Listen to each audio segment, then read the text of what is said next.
Eddie Frederick has got it all. Inspiration, motivation, great advice, and biting opinion pieces as only Eddie Frederick can deliver. Eddie Frederick has got it all. Welcome to Edification, made possible by the efforts of the Center for Democracy and Good Governance, CDGG. The Center for Democracy and Good Governance is a sound organization established to promote and strengthen democracy. I want the best for my family, so every meal has to be perfect. Every bite has to say, There's no doubt in my mind that the best in frozen meats and vegetables has to come from the Country Cold Store. Hams, turkeys, sausages, beef, pork, chicken. I just don't know my family is in safe hands. Thank you, Country Cold Store, for being there for us for the past 40 years. There are some interesting specials available at Country Cold Store's Mini Mart while stocks last. Take advantage of these specials as they assist you to stretch your limited funds. The Country Cold Store, providing the best in frozen meats and vegetables since 1969. Attention all forward-thinking companies. Sure, you can do with a continuous positive boost to your image and impact your bottom line. If you think training is expensive, try not training, and you will experience a perpetual downward spiral in patronage on account of increased dissatisfied customers. Take things into your hands and engage the best at motivation and customer care training with a tried and tested track record. Visit www.efrederick.com now and learn how you can change the atmosphere in your business and improve the customer experience for everyone who does business with you. Spice Island Beach Resort and Belmont Estate are two such local entities of world renown that have benefited tremendously from ongoing customer care, social skills, and motivation training. Training changes everything for the better for any business and every team member. Enhance employee performance through increased awareness and passion for the job at hand. Greater potential in your workforce awaits you through engaged, high-energy training that works. Log on now, www.efrederick.com. Eddie Frederick has got it all.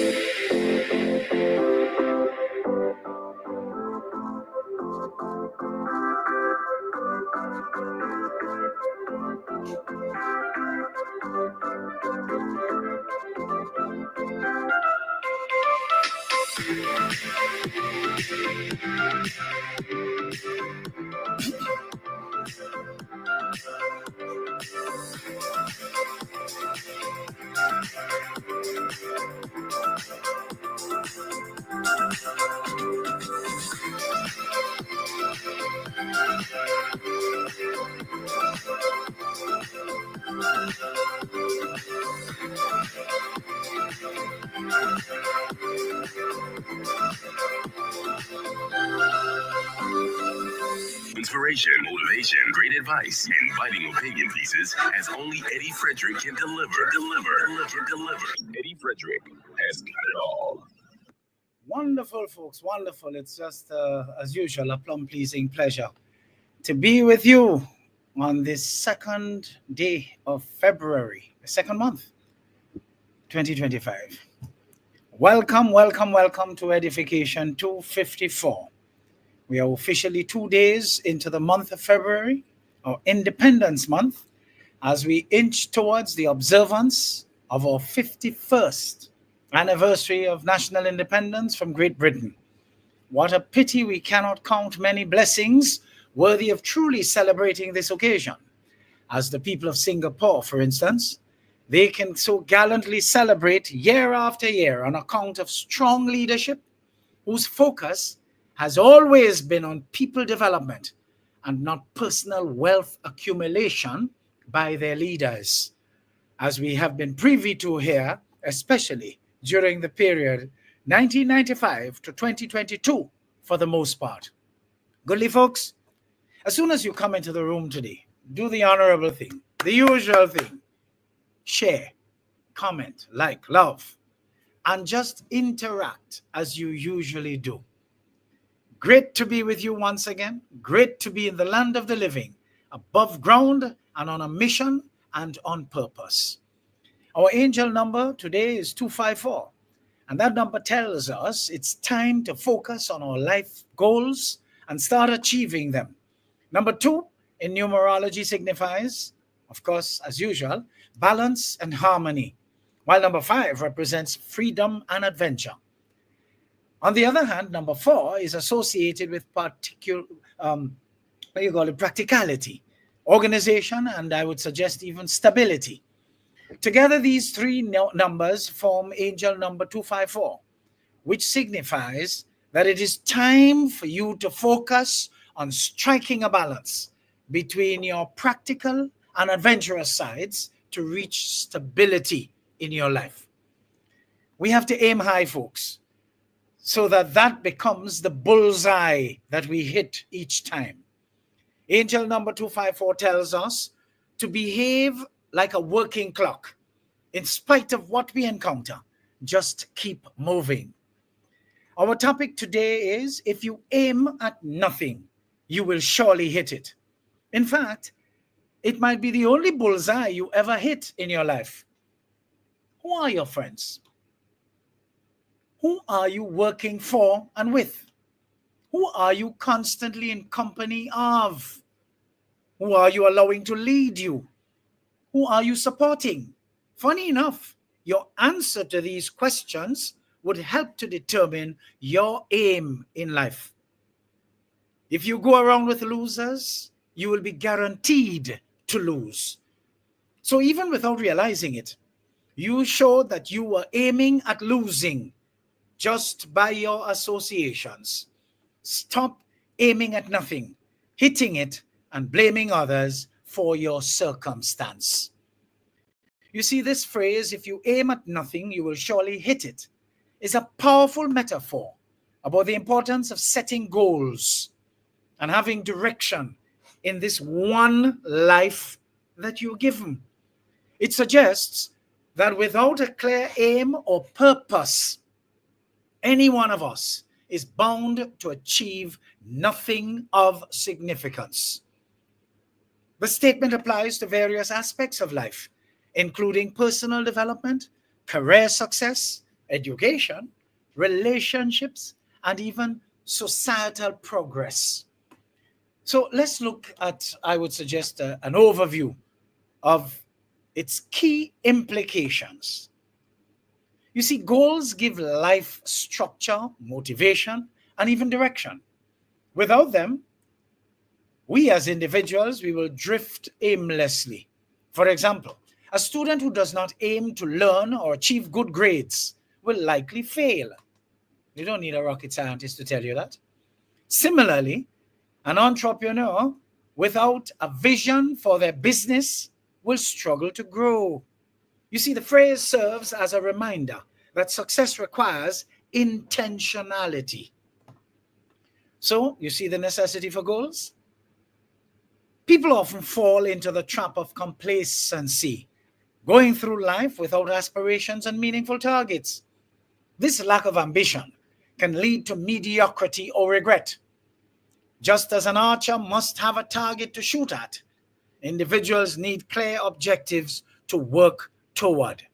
You see the danger of complacency? Now, in business, and of course in leadership, having no goal is a recipe for total failure. A company without a vision and mission statement and even core values or strategies will eventually collapse. Leaders must set clear objectives for teams to follow. Otherwise, effort is wasted on aimless activities. So you see, application in leadership and organizations, very, very important. Psychologically, setting goals provides motivation and a sense of accomplishments. Psychologically, setting goals provides motivation and a sense of accomplishment. I wanted to sort of re-emphasize that because that is important. You see, without goals, people may feel lost, unfulfilled, or demotivated. Even small, achievable targets can help build confidence and momentum in life. So, the psychological and motivational aspect, very, very important. On a larger scale, societies that lack vision do not progress. Nations that fail to set educational, economic, or even technological goals risk falling behind. Historical progress has been driven by individuals and groups who aim at something greater than themselves. Look at Grenada. For nearly 30 years of same party rule, nowhere desirable except to reflect the extremely low level of the people who made up the organization's leadership. What a travesty.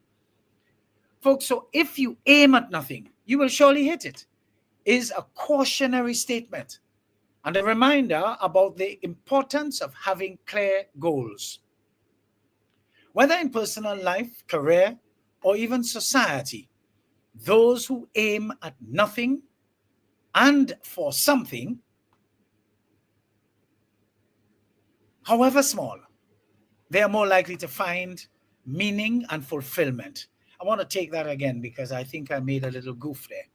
Those who aim at and for something, however small that may be, are more likely to find meaning and fulfillment. You see, it's generally said, we should aim for the stars. We may never reach them, but we will surely reach higher than if we never aimed at all. You see, folks, at the end of the day, nobody rises to low expectations. That is another saying that highlights the profound impact that expectations, both internal and external, have on human motivation, performance, and achievement. It suggests that when expectations are set too low, individuals have no challenge to overcome, no motivation to improve, and no reason to push beyond mediocrity. This idea applies across personal development, education, leadership, and societal progress. So the power of expectations in, let's say, personal growth. Expectations shape how people perceive their own potential. If an individual expects little from themselves, they are unlikely to push beyond their comfort zone. For example, a student who is told they are not capable of excelling in academics may never try to achieve high grades. An athlete who does not believe they can compete at a high level will never train hard enough to reach peak performance. A professional who settles for mediocrity will never seek promotions, better opportunities, or even skill enhancement. So conversely, when expectations are set high, people often strive to meet or even exceed them. This is why personal goals should be challenging but achievable, because people grow when they are pushed beyond their perceived limits. What about the role of expectations in leadership and management? You see, in leadership, whether in business, education, or politics, the expectations set for a team or organization determine its success. In the workplace, a manager who expects little from their employees will get minimal effort in return. However, leaders who challenge their teams with ambitious goals often see greater innovation and, of course, productivity. And the team focuses on winning together. In education, teachers who set high standards for their students foster growth and confidence. Studies show that when teachers believe in a student's potential, the student is more likely to perform well. And you know, that's a phenomenon known as Pygmalion effect. In parenting, Children often rise or fall to the expectations set for them by their parents. Encouragement and belief in a child's abilities help them develop resilience and even ambition. The best leaders and mentors inspire people to rise to challenges rather than settling for mediocrity. The message here is very, very clear, folks. Societal and cultural implications. Let's just take a little look at those. At the broader level, societal expectations influence collective progress, economic and technological growth. Nations that set ambitious goals in innovation, education, and infrastructure, they tend to progress faster than those like ours under poor and abysmal leadership over an extended period that accepted what? Stagnation. Social change, movements for civil rights, gender equality, and other social reforms succeed when societies expect better conditions for all. If historical figures like Martin Luther King Jr., for instance, or even Nelson Mandela had accepted low expectations, transformative change would never have occurred. For Black people in the United States, and of course, for the majority Blacks in South Africa. When societies expect more from themselves, they push the boundaries of what is possible. And that is why you have to have visionary leadership to encourage you to be pushed. But when you have leadership that only thinking about teething, you must end up as we have ended up after 50 years of independence. Let us just take a little look at the psychological and motivational insights. Low expectations can be damaging psychologically. They create a self-fulfilling prophecy where individuals internalize limits and never strive beyond them. This is why motivational psychology emphasizes growth mindset, the belief that abilities and intelligence can develop with effort. High expectations, when combined with the right support and encouragement, can unlock hidden potential and inspire excellence. Nobody rises to low expectations. It's therefore a powerful reminder of the importance of ambition and belief in human potential. Whether applied to personal growth, leadership, or even society as a whole, expectations shape outcomes. When people, teams, or even communities are challenged to aim higher, they often surpass even their own perceived limits. So the key to success lies in setting expectations that encourage effort, resilience, and growth. So if you continue to aim at nothing, you will continue to hit it. For wherever you find yourself in life, at some point in time, you made an appointment to be there. Let's take a little break and we'll come right back with a lot more because we have a lot of ground to cover today.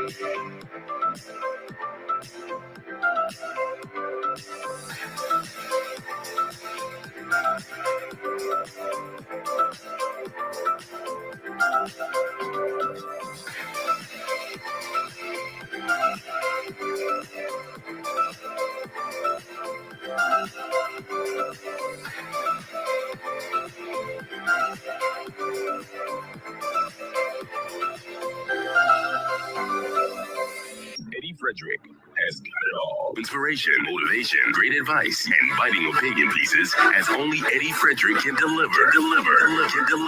Eddie Frederick has got it all. This is Edification, made possible by the efforts of the Center for Democracy and Good Governance, CDGG. The strength of views and opinions expressed during edification are not necessarily a reflection or representation of the sponsors and/or affiliates of this program.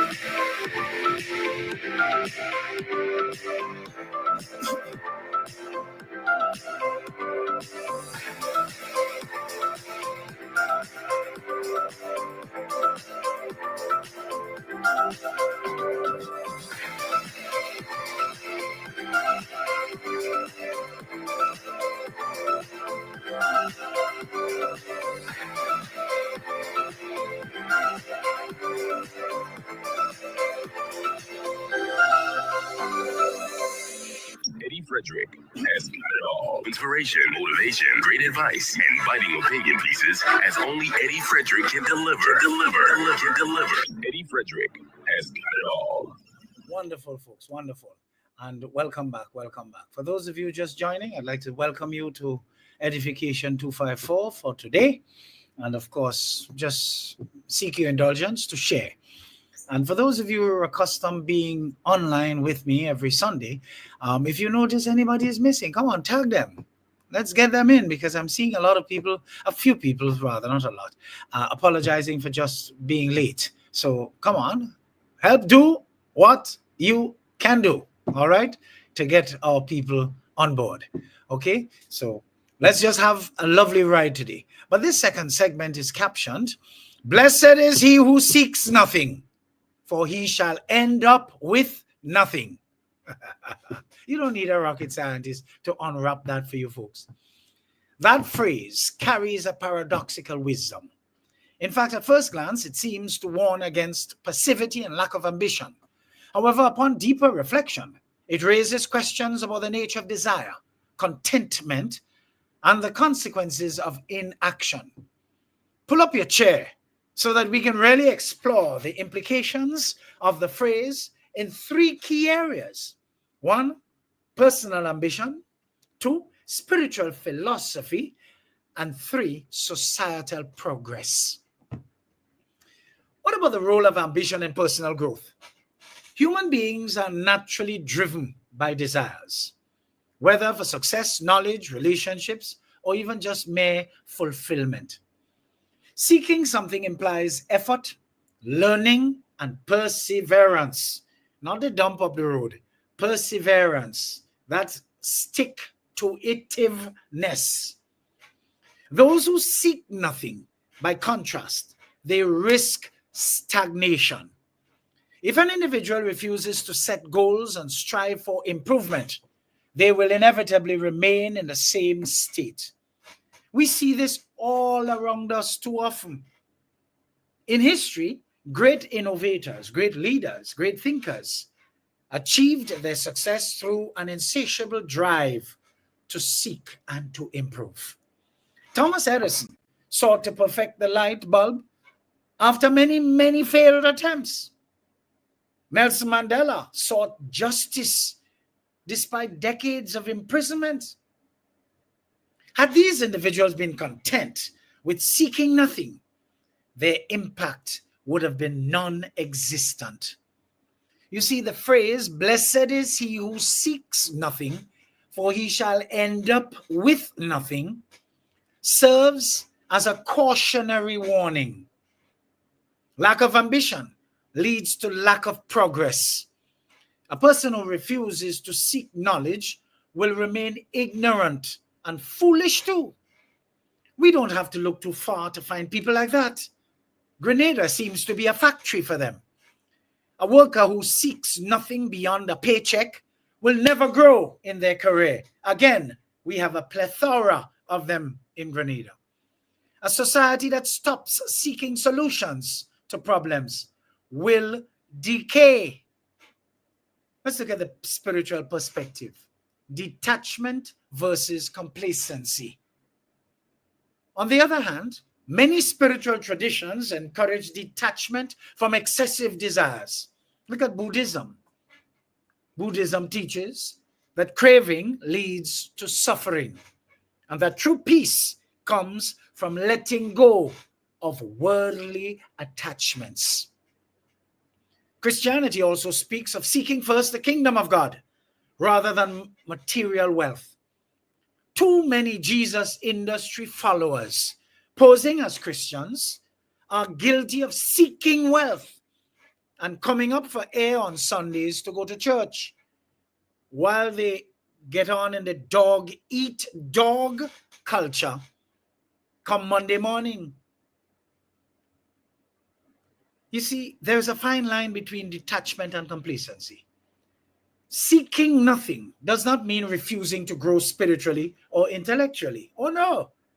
Rather, it means finding purpose beyond material pursuits. A monk who seeks enlightenment is still seeking something meaningful. A person who helps others without seeking personal gain is still making an impact. So thus, while the phrase may warn against materialistic greed and excesses, it should not be mistaken as an endorsement of laziness or apathy. True spiritual fulfillment often comes from seeking higher wisdom, purpose, and service to others. What about the consequences of society and progress? The consequences for society and progress. On a societal level, folks, the idea that he who seeks nothing shall end up with nothing highlights the danger of complacency. Nations that fail to innovate or address pressing issues eventually decline. We know all too much about this during the period 1995 to 2022 for the most part. Societies that do not seek justice allow oppression to persist. Again, something we are all too familiar with right here in Grenada. For example, civil rights movements throughout history were led by those who sought equality and justice. If Martin Luther King Jr. had sought nothing, segregation might have lasted much longer in the United States. If environmentalists seek nothing, climate change will continue unchecked. You see, economic and technological advancements rely on individuals and institutions constantly seeking improvement. A country that stops investing in education and research will fall behind others that continue to seek progress. We can't deny this for the entire period, 1995 to 2022 for the most part. You see, the phrase, "Blessed is he who seeks nothing, for he shall end up with nothing," serves as both a warning and a reflection on human nature. On one hand, it cautions against complacency and the failure to strive for personal, societal, and intellectual growth. On the other, it can be interpreted as a reminder that blind pursuit of material gain is not the ultimate path to fulfillment. It can lead to shame and disgrace, as we see some people among us are being put to today. You see, ultimately, the challenge is to find a balance, seeking purpose, wisdom, and progress, while avoiding destructive greed or stagnation. Those who seek meaning and contribution will find fulfillment, while those who seek nothing at all may indeed end up with nothing during the protracted period of torture, while seeing all they gathered slipping from their grasp, with them not being able to do anything about it. You see, too many people can be found to be lazy, that if breathing were not automatic, they would stifle and die. Trust me on that one, folks. We live in a society where that is true. Thank God breathing is automatic. Yet they set out diligently to beg. They get up in the morning, and they leave the house as if they have a job, but it's beg they're going out to beg for the whole day. Now, if they would direct the passion they have for laziness to a deeper purpose in life, they would do so much better. No one would know how successful they will be. But they need to take a serious look at this question. How long or how fast are you willing to run if the distance was unknown? Our answer must be as fast as it takes and as long as it takes. Any other answer would put you at a terrible disadvantage. You see, this one life that we are granted is about enduring and running a race that none of us know when we will get to the finish line. When you're going to achieve your goal, you don't know when you're going to know your purpose. But here's the thing. Eventually the end is going to come. So as long as you're willing to run as fast as you can and endure as much as you can, we know it is just a matter of time. So if time, folks, if time is the only thing we have to wait for, we have patience. I'm advising you to have patience while you pursue your purpose. Lazy and success are sworn enemies. So you see, passion drives purpose. It suggests that passion, strong enthusiasm, or deep interest in something fuels one's sense of purpose, giving direction and motivation to actions. Passion as a catalyst, passion as a medium to speed things up, in other words. You see, passion provides the emotional energy and commitment needed to pursue something meaningful. But what does purpose do? We must see purpose as the destination. So purpose is the deeper meaning or goal behind what we do. What's the connection? You see, when someone is passionate about something, they naturally seek ways to make it meaningful, which ultimately shapes their purpose. Isn't that beautiful?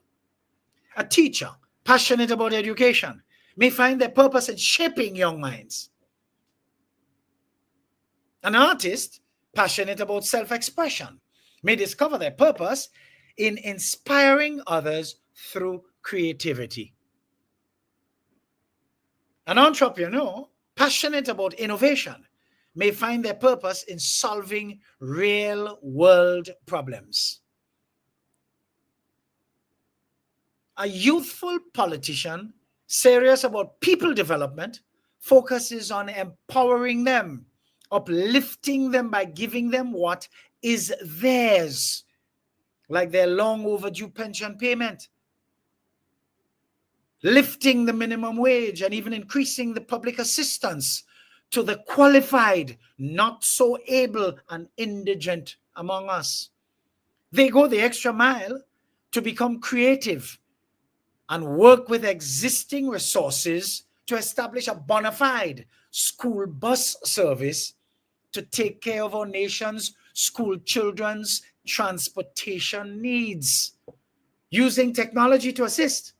All the while, their detractors hurl insults from the dark in the gutter where they reside. You see, the interplay between passion and purpose can be found to be very interesting indeed. While passion, what excites or energizes you, and purpose, a deeper sense of meaning or direction, are dynamic. They can develop in different ways.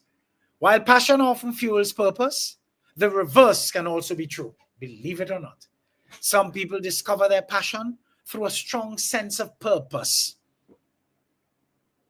But what about passion driving purpose? It is actually more commonly recognized as a root. So a person loves something deeply, and that love compels them to find a way to make it meaningful. A musician who is passionate about music might dedicate their life to inspiring others, making their passion their purpose. This path often feels natural and exciting, but not everyone starts with a clear passion. What about purpose leading to passion? In many cases, people don't start with a burning passion, but develop it through meaningful experiences. They commit to something important, whether out of duty, necessity, or a desire to help others. Over time, as they become invested, they grow to love what they do. Example, a teacher may not have started with passion for education, but after seeing students grow and succeed, they develop a deep love for teaching. And I know we have one or two teachers listening here right now who can attest to this. This approach often leads to stronger, more lasting passion because it is rooted in something meaningful rather than just personal enjoyment. So when passion and purpose align, they produce the ideal situation to fuel each other. Passion keeps the journey exciting and fulfilling. Purpose keeps it grounded and sustainable. Example, a doctor who loves science, has a passion for it, and wants to save lives, that's the purpose, will feel both joy and fulfillment in his or her work. When passion and purpose align, motivation becomes stronger, obstacles feel more manageable, and the impact is greater.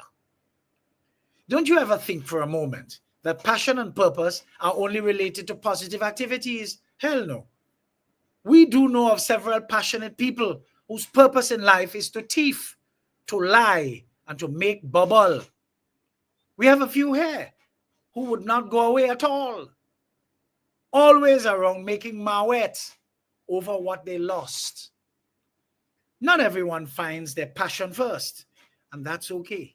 Sometimes simply pursuing a meaningful path can spark a deep love for the work involved. The key is to remain open to growth and new experiences, because passion is not just discovered, it is also to be cultivated. Would you say you're more driven by passion or purpose in your own life now that I've explained this? Come on, let's get some interaction here. Would you say you're more driven by passion or purpose in your own life? I am driven by both, and in the general order, because my passion drives my purpose. So folks, if you continue to aim at nothing, you will continue to hit it. For wherever you find yourself in life, at some point in time, you, nobody else, you made an appointment to be there. Let's take a quick break and we'll come right back with a lot more.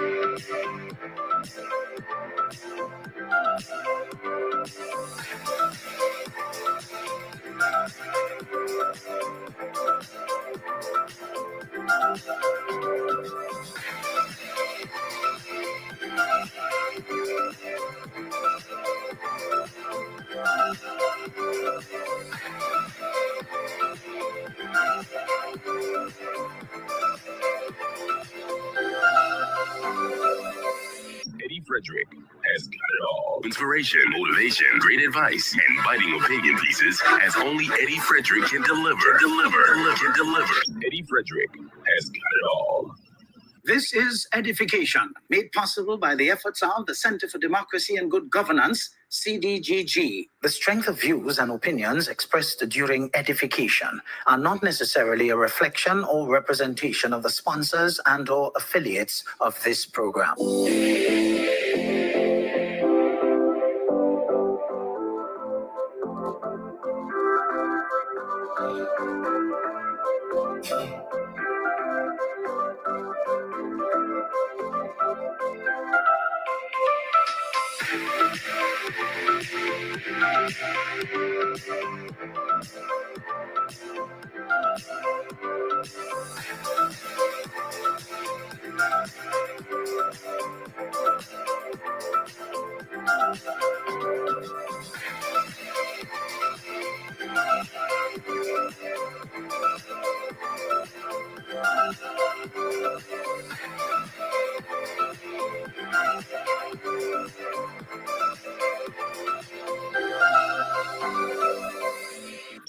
Frederick has got it all. Inspiration, motivation, great advice, and biting opinion pieces as only Eddie Frederick can deliver. Deliver. Eddie Frederick has got it all. Wonderful, folks. Wonderful. And again, for one, I really and truly don't want to repeat myself, but I think it's important that I actually thank you for joining. And if you're just coming into the room, do the honorable thing. Share, tag your friends. Let's get more people into the room and let's just enjoy ourselves today. It's the weekend before 51st anniversary of national independence. So let's keep it real, folks. Let's keep it real. So welcome back. On this weekend, immediately before the date marking our 51st anniversary of the founding of the state of Grenada through national independence from Great Britain, it is very important that I take time to share with you a chronicle of events that encapsulates our movement towards this state of autonomy. In my yet unpublished history of Grenada titled This Is My Island, under the caption Pre-Independence Radicalism, 1970 to 1974, and the birth of a new hero, we will surely get an appreciation for our local history. I hasten to preface this sharing by making an extremely bold statement. It's not the first time some of you are going to be hearing it because I make it all the time.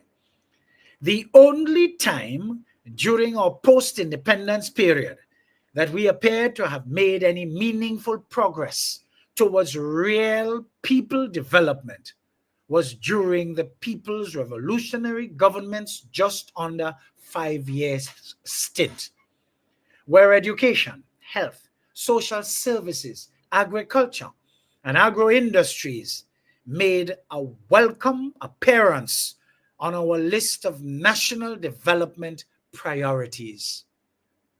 It was during this short stint that even our largest infrastructural development project was attempted. It wasn't completed because the period wasn't long enough. The Point Saline International Airport, today rightfully named Maurice Bishop International Airport. It must be noted that the period of governance was in the absence of our national constitution, which was suspended completely with the administration ruling by decree. All other periods of our post-independence era that operated under the constitution order was an abysmal failure, especially the administration that served the longest between 1995 and 2008 and from 2013 to 2022. Corruption, bubble, nepotism, manipulation, pauperization, and dunsification, repression, oppression, and regression became the order of the day. While individuals were known to feather their nests at the expense of the naive and ignorant among us. Just thought that that needed to be put into perspective, so you have a perfect idea how much we should not allow such miscreants to form any administration to ever hold power in and over this nation ever again, especially as we enter our second 50-year cycle. Pre-independence radicalism, 1970 to 1974, and the birth of a new hero. Folks, the disillusionment of the Enlightened was soon to be replaced by a sharp polarization between Gary and the people.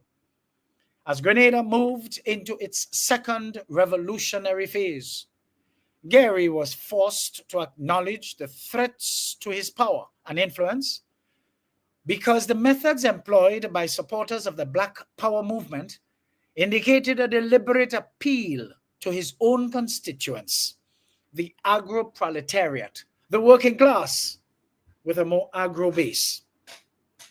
The young elements made serious efforts to exploit the existence of general content in our society. The extent of their organizational potential and support was soon emphasized in the nurses' strikes in November, December of 1970. In November 1970, a group of about 30 nurses staged a demonstration through the streets of St. George's, protesting poor working conditions, unhealthy facilities, and the shortage of medical supplies. Folks, we need to ask if we are stuck in time. Because for the period 1995 to 2022, for the most part, Jesus help us, all those maladies existed. Still continuing, but with a serious government trying its best to change, to transform it, as we would call it.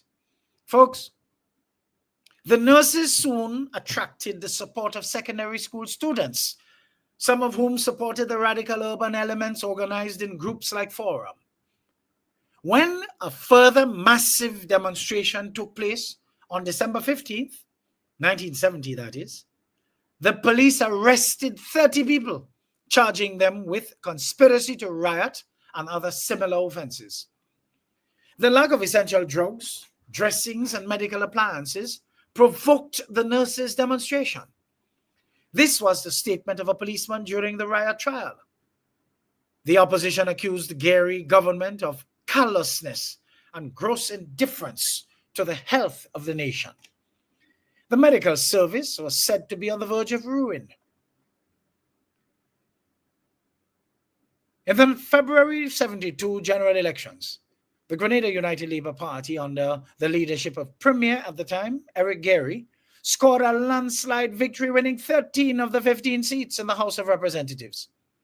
The remaining 2 seats were won by Herbert Blair's and Wellington Friday of the Grenada National Party, the GNP.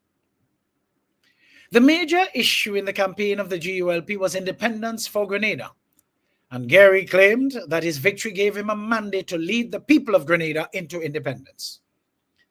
Gary continued to be the hero. The arrests and trials during the nurses' crisis of December 1970 had the effect of dragging out the conflict and encouraging the various elements represented in the cross-section of arrested people to further organize their anti-Gary activities. Being baffled by the outcome of the 1972 elections, Unison Whiteman, Selwyn Strawn, Sebastian Thomas, and Teddy Victor returned to the grassroots. Together with about 20 sympathizers, they focused their attention on the Grenada United Labour Party's stronghold of St. David, whose parliamentary representative was Mrs. Cynthia Gary, wife of Eric Gary. Less than 1 month after that election, they formed a group called the Joint Endeavour for Welfare, Education and Liberation, JEWEL, JEWEL. The JEWEL's main aim was to undermine Gary's agro-proletariat, agro-working class base by exposing as much contradictions of Gary's personality, the gap between his words and his actions. To this end, the JEWEL's first major realized project was the publication of an information sheet simply called the JEWEL. The first issue stated that it would be the voice of the cooperative movement soon to be launched in St. David. Appealing to a population 60% of whom were Roman Catholic, the news sheet skillfully used biblical references to bring out the message of unity. Later on, in 1972, an Englishman named Lord Brownlow barred the public from gaining access to a popular beach through his property by fencing an access road through his Lassages estate. The people's protest to the Gary government went unheeded, and so they turned to the JEWEL, which organized a people's trial. The peasants convicted Lord Brownlow in absentia for violating their rights. Then they tore down the fence and marched defiantly to the beach. Several months after the Lord Brownlow incident, in March 1973, on the initiative of Maurice Bishop of the Movement of the Assemblies of the People, MAP, Movement of the Assemblies of the People, and Unison Whiteman of Jewel. They held a joint convention and agreed to merge into one organization, which they simply called the New Jewel Movement, NJM. They became the main articulators for meaningful independence as against what they termed the meaningless independence Gary was likely to bring for the people of Grenada, whereupon he would become the first prime minister and thus vested with even more powers than ever before. With the NJM in the lead, popular opposition to Gary began to gain momentum and take on a life of its own. While Gary and Herbert Blaise, the opposition leader at the time, were in London holding independence talks with the British government, the NJM convened a People's Congress on Independence of roughly 10,000 people, representing 1/4 of the electorate. This was followed by another on November 4th, 1973, at which the people convicted Gary of 27 crimes involving corruption, incompetence, and brutality. The People's Congress called on Gary to resign within 2 weeks or face a general strike. These anti-Gary protests did not deter Gary one way or the other, as he proceeded to hold independence talks in Britain. In May of 1973, Eric Gary led a delegation to the Grenada Constitutional Conference held at Marlborough House, London. The government delegation included George F. Houston, Lauriston Wilson Jr., Edwin Hayliger, Nolan Jacob, and Mr. D.C. Buxo. The opposition delegation was led by Herbert Blaise, opposition leader, Senator Ben Jones back then, Jack Dare, a lawyer out of Barbados, and Bernard Cord. The UK's delegation was led by Lord Balneel, who was a member of the British Parliament. Gary had no intention of resigning despite all the upheavals in the state, but went on radio to deliver a scathing attack on his enemies in another threatening speech. On Sunday, November 18th, 6 leaders of the NJM, Maurice Bishop, Unison Whiteman, Selwyn Strawn, Hudson Austin, Kenrick Radix, and of course, Simon Daniel, went to Grenville to discuss the planned strike with the business leaders up there. There, the 6 were assaulted by members of what was called the Mongoose Gang and beaten horribly. They were thrown into a jail cell and denied bail and medical attention. Bloody Sunday, as it was called, marked a turning point in the opposition to Gary because it drew together large portions of Grenadian society, including the middle class and what was left of the upper class, in a reaction of fear and disgust at the brutality which was Gary's response to the forceful opposition to his rule. With the NJM leadership in jail, the anti-Gary elements of the bourgeoisie stepped forward and formed a coalition called the Committee of 22. The Committee of 22 included, of course, the Grenada Union of Teachers, the Civil Service Association, CSA, which is today known as the Public Workers Union, PWU, the Chamber of Commerce, all other anti-Gary unions, the churches, and various other middle-class groups like the Rotary Club of Grenada. It is said that the established bourgeoisie opposed Gary because his patronage and corruption threatened their profits, and because his repressiveness was jeopardizing Grenada's capitalist economy by provoking mass upheavals. While the Committee of 22 wanted reform which would stabilize the society, they surely did not want any change in the capitalist system such as that proposed by the NJM. On November 19th, the Committee of 22 called an island-wide strike, demanding that Gary arrest and charge the police responsible for Bloody Sunday, and that the move to dismantle his police state must take place. Gary quickly agreed to these terms, and the Committee of 22 called off their strike after 1 week. The agreement forced Gary to call a commission of inquiry to investigate the Bloody Sunday incident and the nature of law enforcement in Grenada.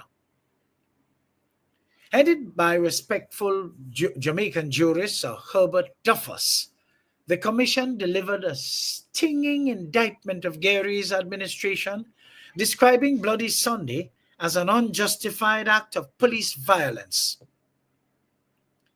Among other things, the Duffus Commission recommended that Gary disband the Mongoose Gang and recognize, or rather reorganize, the police force entirely. Needless to say, Gary was not bound by the recommendations and proceeded to appoint the police superintendent who was responsible for Bloody Sunday, Innocent Belmar, a minister in his cabinet. Gary failed to comply with the other promises he made to the Committee of 22 in November of 1973. Both the committee and the leadership of the NJM called a more serious strike beginning the first working day of January 1974, paralyzing the island's economy. Simultaneously, mass protests and demonstrations through the streets of St. George's became the order of the day until serious clashes with the police brought things to a head on January 21st, 1974, Bloody Monday. During this climaxing protest or demonstration, Maurice Bishop's father, Rupert Bishop, was shot and killed. The conflict between Gary and the people, ably led by the leadership of the NJM, with the Committee of 22 legitimizing the struggle, had reached boiling point. By this time, the NJM could be noticed in the forefront of the anti-Gary, anti-independence struggle. The GNP under Herbert Blair's was in the shadows doing what they thought was important. They launched a signature campaign against independence. And funny enough, they were able to collect close to 19,000 signatures in support of the petition, which simply stated, "We strongly oppose independence for Grenada by itself alone." It proved easy for the NJM to assume leadership of the anti-Gary opposition, since the Grenada National Party, the GNP, was weakly led and weakly organized and could not cope adequately with the major new crisis which had emerged in the country.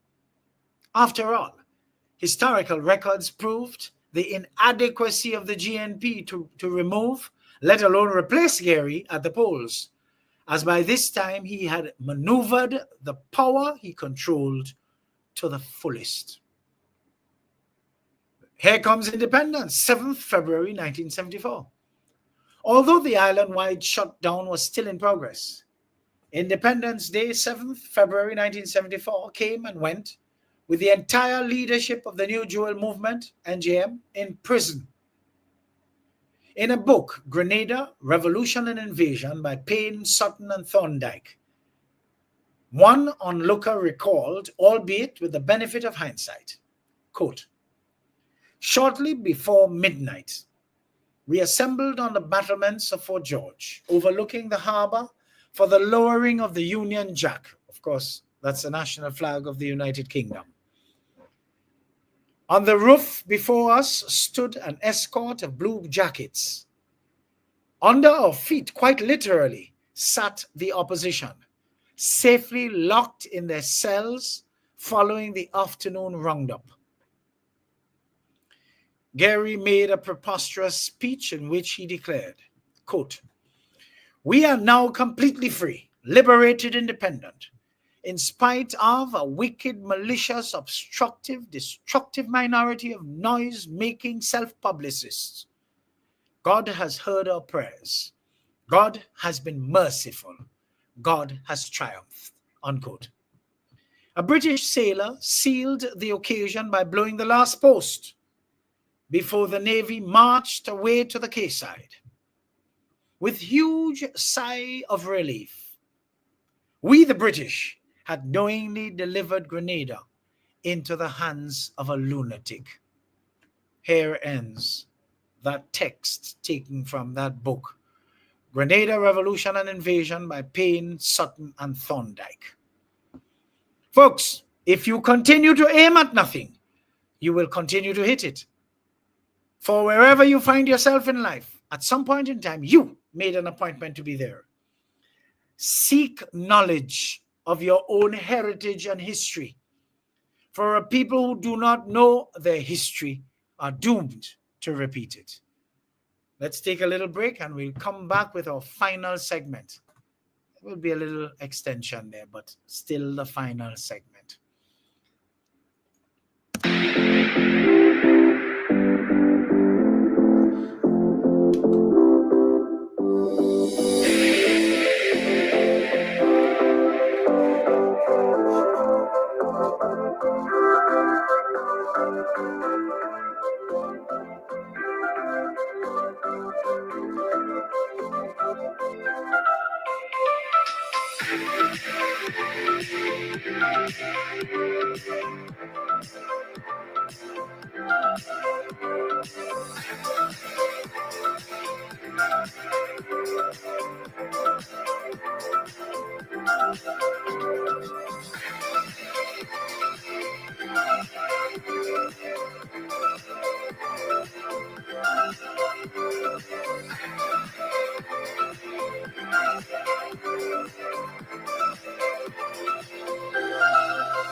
Eddie Frederick has got it all. Inspiration, motivation, great advice, and biting opinion pieces as only Eddie Frederick can deliver. Eddie Frederick has got it all. This is Edification, made possible by the efforts of the Center for Democracy and Good Governance, CDGG. The strength of views and opinions expressed during edification are not necessarily a reflection or representation of the sponsors and/or affiliates of this program.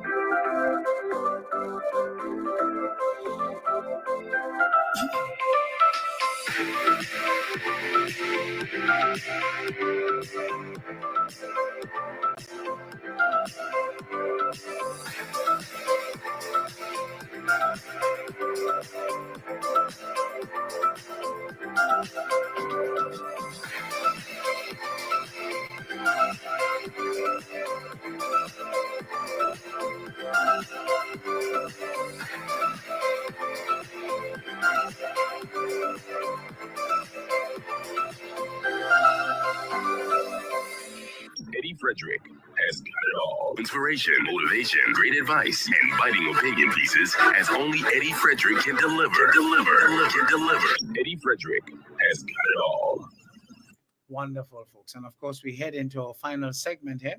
So thank you for those who are late. Of course, I see somebody is holding her chair at the back of the class. So holding a chair over her head. When you're late, just inflict your own punishment, because you know this teacher ain't making joke. You have no right to be late.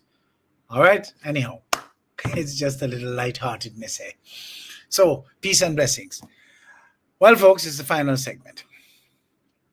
It was so distressing, folks, to tune in to the live parliamentary sitting, whether, at times, whether the lower house or the upper house, and not so much the upper, and to be assaulted by the garbage perspective that comes from the opposition side. One would have thought that the so-called father of the house, yes, Satan's grandson, would have guided the proceedings a lot better than he thinks useful at this time. But that is not to be. Because what can you get from a bag of coals when you shake it? Only dust. So that is not to be, as he has no shred of integrity and decency in him to guide anything or anyone. He uses the opportunity to behave as an impetuous juvenile with distasteful rants, gutter language, and just downright disrespectful behavior. Same as his original playbook, without realizing that that tactic is no longer appealing, as many among the adults who used to like that are dead, and several among the survivors are turned off, while the majority of the nation, who mostly don't listen and view, are not moved one way or the other. This right there tells you of his irrelevance as a public figure who can only excite what's left of his dysfunctional base. Can't put it any more succinctly, folks. Listening to one of them who admitted to not reading the bill in its entirety, but from what she gleaned, proceeds to talk a wheelbarrow of tata and waffle all sorts of nonsense, while another, who was on her mission while her colleague was speaking, could not properly dovetail, as if to present a unified front in context of their opposition position. According to the Africans, what be this now? What be this? What be this? The current administration will pay their contribution to the new pension scheme in the absence of normalized corruption and mismanagement of the contents of the nation's public coffers. No more waste and eat of food for the vote farm of poor and vulnerable. So the savings for the last 2.5 years would definitely aid the beginning of the fund and its continuance over time. These funds could never go bankrupt, and the responsible government will always take responsibility, as they owe it to the contributors to the fund. These people are really foolish to come to the House unprepared, or better put, as they were, disaggregated in their approach, and expect to present any credible contribution to such an important bill. They really can do with some personal development, and because of how chronic they are in their current ways, they need to be uprooted and replaced altogether, so we never return to any of these low crop of extremely poor talents who can only lead their supporters to rise to low expectations. And to think these people, who, it is quite obvious, never read the bills that they are given in the timely manner in which they are given them, also got an increase in their monthly stipend, bringing them to decent monthly earnings, is a travesty, and we should call them out. Going to the House to talk tata should not be allowed. A matter of fact, they should be put out of the House. Come with a perspective that broadens listeners' scope and helps to make healthy arguments, at the end of which proper amendments are done, and you can say that you contributed to the bill, rather than all that foolishness and nonsense that you hear from time to time. You see, when you are focused and you pride yourself on paying attention, You can make meaningful contributions to discussions. You must also be very good at minding your own business. And hence, you would surely make the required progress in your own lives. The trick to minding your own business, though, you will come to find out, is knowing what your business is. These people who talk about people who don't know their own business and don't mind their own business, these cowards who rejoice when they do not have a concept of greatness, when a hero stumbles, oh boy, they take pride in that. You see, the next time you're trying to change course with your life and rebuild your life, and others call you picky, just say thank you to them. The next time you are trying to cultivate healthier relationships and build a better headspace, mental and of course emotional well-being, because all of that you already had to work through. Hey folks, and somebody comes along and says to you you're picky, again, tell them thank you for noticing. Because of your experience, you're qualified to be picky. What we need to realize is that everybody is picky. It is just that some people keep picking the wrong things and the wrong people to associate with. While too many pick on purpose, principle, and peace of mind, good, too few actually pick on these positive things: purpose, principle, and peace of mind. You see, the others prefer to pick on props, prospects, proximity, name throwing, and masking themselves to look prettier, when in truth and in fact, they have dark souls. We need to recognize that the people we choose to have in our lives literally help to determine whether or not we make it home the next day. These are the people that can determine what success looks like for us, what we think friendship is, and what partnership looks like, how healthy we feel about ourselves. You see, there's a lot that goes into the people we pick, whether consciously or unconsciously. If you have a standard to the relationships that you want to keep in your life and the relationships that you can't sustain, that's your business. Do not, for whatever reason, let anyone tell you how to run a business that they themselves cannot manage.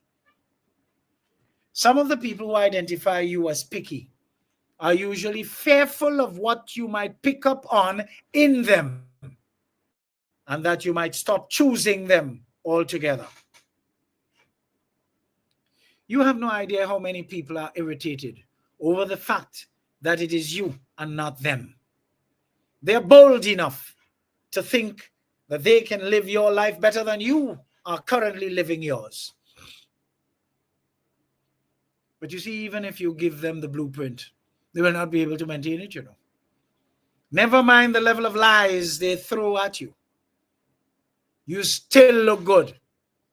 When they start the smear campaign against your name, it doesn't even work. All the accusations they make against you, none can actually stick. You know what? You know where your next meals are coming from, and they have no clue if they will eat when time comes for the very next meal. Remember, an accusation most times, folks, turn out to be an attack without evidence. But God promises us that what He is going to continue to do in our lives will make the naysayers shut their goddamn mouths. And when they're able to see that what they say has no effect on you, that alone bothers them even more. They get ballistic. They will keep questioning, why is he or she still anointed? They could interfere with your everything concerning you physical, but they cannot take your anointing, that spiritual blessing.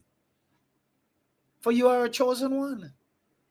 You are the one that God has appointed and anointed for the task or tasks assigned you to be blessed right in front your detractors' faces. Folks, do not allow anyone to manipulate you emotionally. Get up every day. Work on your low self-worth. If you don't, you will find that you're easy prey for emotional manipulation and believe the narrative of the manipulator. Look at how many people, the greatest con of a manipulator, has actually held hostage for such a long time in Grenada. Anyone who's willing to manipulate your emotions, exploit your insecurities, or use your own abilities against you does not care about your well-being. This is known as an insidious form of control to play on someone's fears, doubts, and flaws. Folks, extremely low self-esteem causes many people around us to continue to aim at nothing. Many of them are so unconscious that they don't even know when they hit the nothing they aimed at. And those who realize they hit it, they proceed to complain and blame others as if they aimed at something else. Among us, we have too many deflections taking place, and not enough of us willing to take responsibility for our own lives. You see, the issue of the online shopping while in Parliament is not new, for all have fallen short. It is just who got caught. You see, many of us love to run our mouths and celebrate when someone gets caught in acts that we are very guilty of, just because we subscribe to the 11th commandment, thou shalt not get caught. You see, the same applies to all the thieves of our society who feel they have a right to celebrate the demise of anyone who has been caught, just because they have not yet been caught. Their celebration is usually loudest, as if to deflect from what they are actually doing. You see, when you keep an open mind, when it comes to not segregating or treating everyone as they deserve to be treated, inclusively that is, you tend to know who is who among us in the widest respect. I remember some years ago, I was in the company of someone when Rudolph's restaurant was in its heyday on the Carnage. I was having lunch with this person. And a certain CEO, now retired, walked in and saw two of us. That particular individual had a tainted reputation. But interestingly, the CEO walked in and directed his comments straight at the individual. Wow, I see you're in great company today. You notice he did not tell me I was in terrible company. You get the message? I am inclusive, folks, and I am headstrong. I believe in what I believe in, and I am never weak to follow wrong vibes, wrong energy, and wrong frequency. And I thank God for that ability, that discerning ability, so that when you come and you see me in the company of someone that you probably will turn up your nose at, you could never be brave enough to tell me I'm in bad company. There is hope for that person because that person is in my company. And that's the level of confidence we must live with. That is why you have people with low self-esteem being taken for a ride and made fools of in our society. And God knows Grenada is a factory for low self-esteem people walking around the place. You see, last week I shared with you an expose on the subject matter, taking pride in what should bring shame to us. And we discovered that it often stems from a combination of societal shifts, cultural fragmentation, and a rejection of accountability. While personal freedom is important, it must be balanced with responsibility and empathy for others. By reflecting on shared values and fostering critical thinking, society can create a healthier relationship with pride and shame, one that encourages growth rather than glorifies nastiness and harm. As soon as the evidence hits the street of an opposition MP not paying attention to the proceedings and seemingly involved in totally unrelated activities on her private device, the pushback was several. Everybody does do it. At least she was online shopping and not soliciting young talent. As sure as the PM photographer who do that. In the same way, she could have been scrolling through something private and confidential on she own open laptop, and he could have had access to that too. Oh, the list can go on to no end of the puerile reaction to this from apologists. I listened to as many of them, or read as many of them, as I possibly could have stood hearing and reading, until I and all made up my mind to make a few comments during this Edification 254. Truth be told, I really did not know how to start. But thank God I'm a balanced thinker. Again, I reiterate, all have sinned and fallen short. Remember, too many of us celebrate people's downfall or people's being caught in an act. Just because we live by the 11th commandment, thou shalt not get caught, that doesn't mean that we're not doing it too. What made this something for me to focus on? Was the total disconnect and disjointed approach to the parliamentary debate on the pension issue by members of His Majesty's opposition, including that particular MP. This is what made it concerning for me. Man, shop, scroll, view if you must, but make sure you can multitask properly enough to make sense when it is your turn to make your contribution. You know what they say? Tom could be drunk, but Tom is no fool. Sorry, but that can't be said here. But the most sober response in reaction to this development, in my respectful view, comes from a young man whom I always say is too young to be so wise. Sawandi Fabio Sam of the Republic of Guave. On Thursday last, he wrote, quote, "It's only with an objective mindset that one can comprehend that criticism of the MP has with little to no correlation with Sheen, S-H-E-I-N. I don't know if it's Sheen or Shine or Shein, I don't know, but whatever it is. What she wears and how she dresses is of no consequence to the purpose of her function from where she sits. Parliament is where our elected representatives go to make their valued contributions.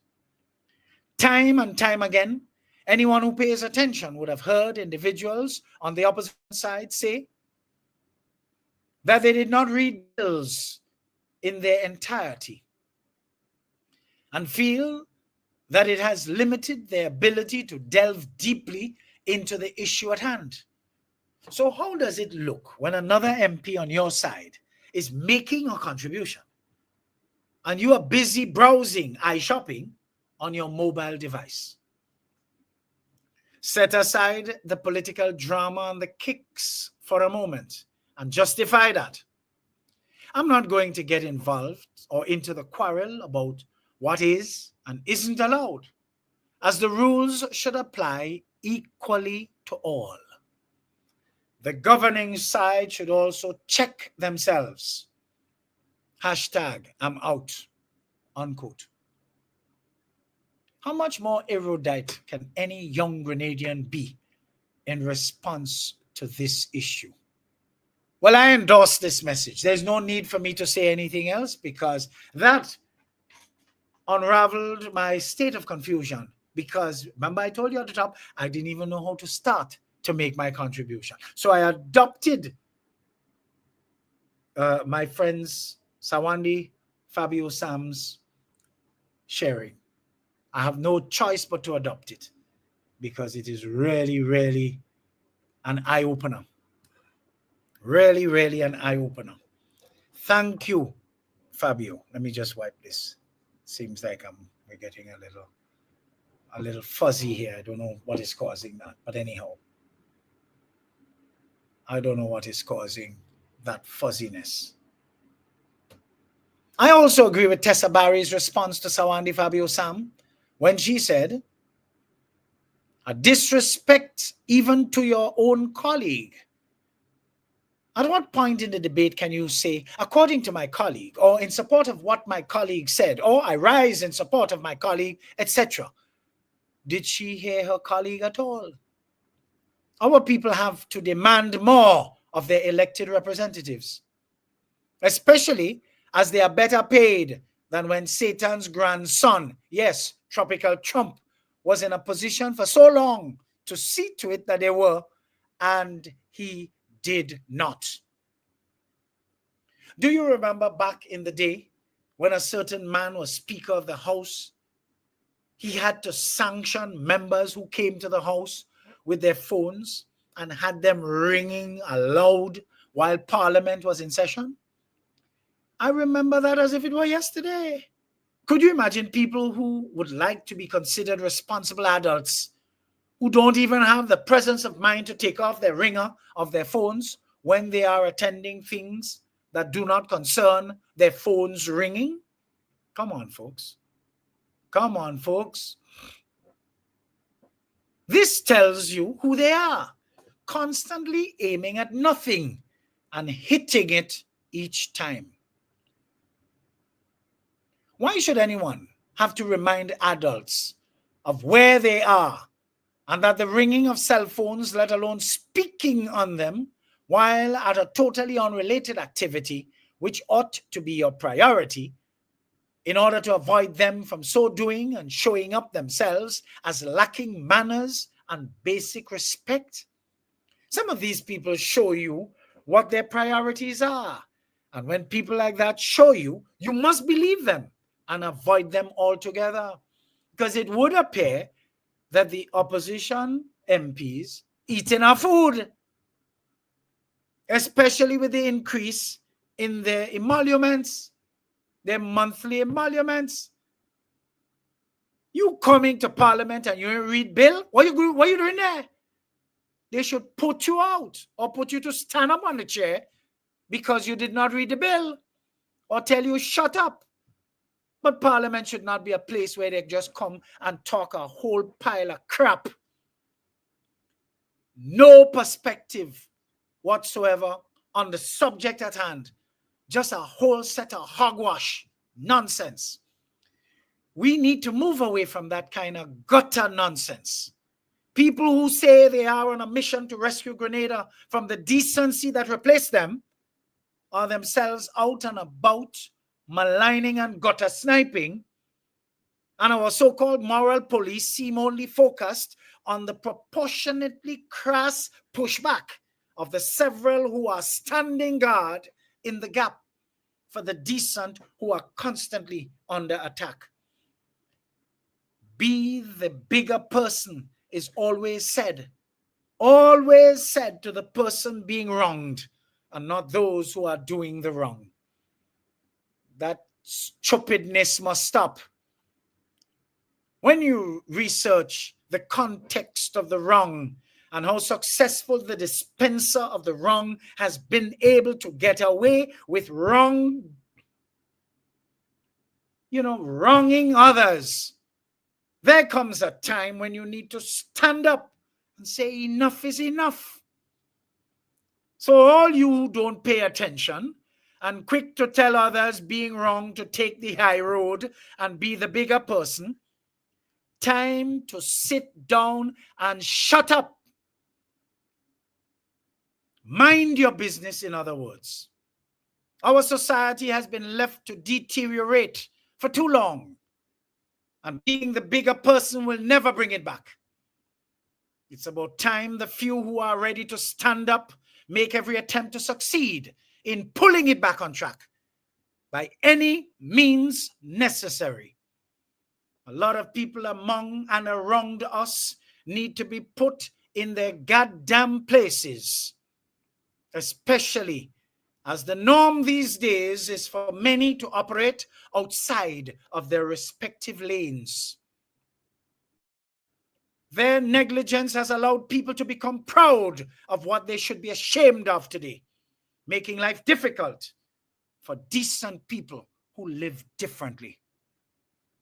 I close today with one pearl of reality around us, which shows the might of focus. While those of the gutter are all around showing us who really they are and how they themselves need rescuing, the Deacon Mitchell administration is pressing on with valuable benefits to the nation's young people, to the nation's students, which is so fascinating indeed. Fascinating. According to a post I see by Callistra Faria on Facebook on Friday, 31st January, caption, Grenadian students take the first ride on a spice bus. Friday, the Transport Commission rolled out a pilot school bus system, the first for the country since 1970s, during the reign of Sir Eric Matthew Gary. The Grenada government will fund the pilot. Once the program goes nationwide, it will be paid service. It will be a paid service, subsidized by government, according to Prime Minister Deacon Mitchell. Local bus operators will provide transportation for the school bus service. Students will be given bus cards, which will be scanned to get on the bus, and parents will be able to monitor the buses and what is happening on board through a Guardian app and onboard cameras. The system will be tested in St. George's and St. David in the coming weeks. You see, in case the online shopper unquote, I'm finished with that. In case the online shopper questions where the money will come from to support this initiative too, she must be advised that in the absence of mass corruption and widespread bubble, monies can be found and properly directed to national developmental activities like this one to shore up our independence. To insist on following that old nastiness and his decrepit crew is the worst form of chronic illness that requires serious mental evaluation and correction, or even surgery. I am on record as telling you that element, the old nastiness, is no good. And he ain't good long.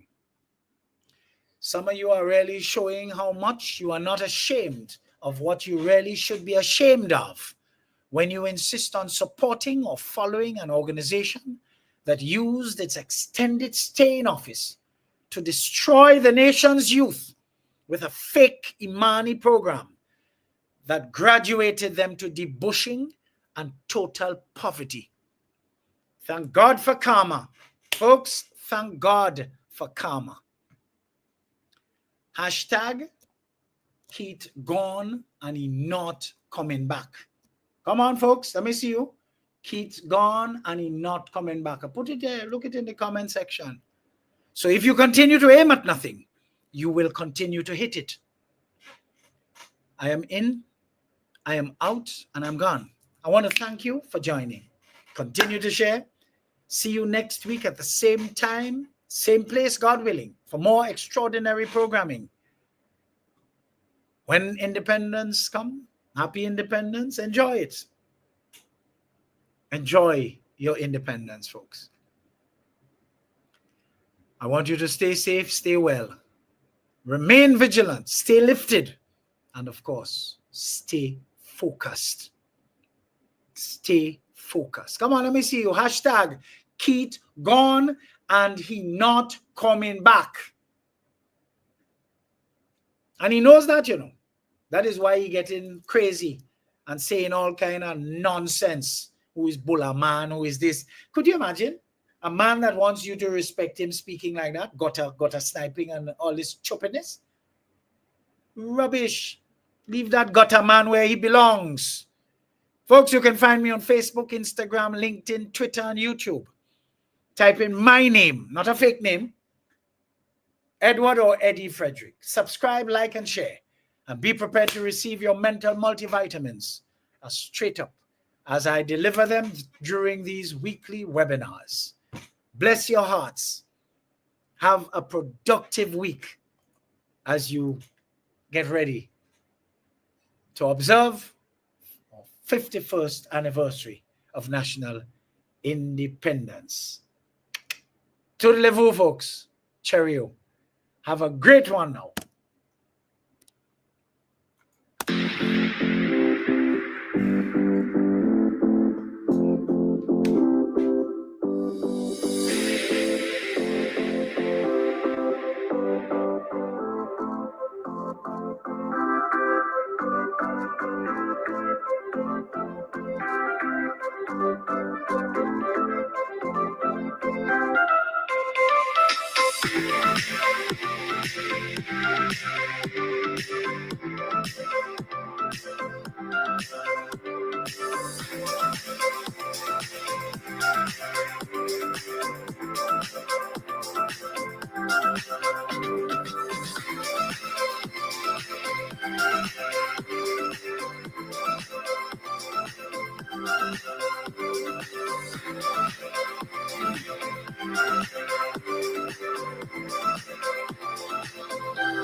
Eddie Frederick has got it all. Inspiration, motivation, great advice, and biting opinion pieces as only Eddie Frederick can deliver. Eddie Frederick has got it all. This has been EDDIE-FICATION, made possible by the efforts of the Center for Democracy and Good Governance, CDGG. The Center for Democracy and Good Governance is a sound organization established to promote and strengthen democracy. I want the best for my family, so every meal has to be perfect. Every bite has to say, There's no doubt in my mind that the best in frozen meats and vegetables has to come from the Country Cold Store. Hams, turkeys, sausages, beef, pork, chicken. I just don't know my family is in safe hands. Thank you, Country Cold Store, for being there for us for the past 40 years. There are some interesting specials available at Country Cold Store's Mini Mart while stocks last. Take advantage of these specials as they assist you to stretch your limited funds. The Country Cold Store, providing the best in frozen meats and vegetables since 1969. Attention all forward-thinking companies. Sure, you can do with a continuous positive boost to your image and impact your bottom line. If you think training is expensive, try not training and you will experience a perpetual downward spiral in patronage on account of increased dissatisfied customers. Take things into your hands and engage the best at motivation and customer care training with a tried and tested track record. Visit www.efrederick.com now and learn how you can change the atmosphere in your business and improve the customer experience for everyone who does business with you. Spice Island Beach Resort and Belmont Estate are two such local entities of world renown that have benefited tremendously from ongoing customer care, social skills, and motivation training. Training changes everything for the better for any business and every team member. Enhance employee performance through increased awareness and passion for the job at hand. Greater potential in your workforce awaits you through engaged, high-energy training that works. Log on now, www.efrederick.com. Eddie Frederick has got it all. Inspiration, motivation, great advice, and biting opinion pieces as only Eddie Frederick can deliver. Eddie Frederick has got it all.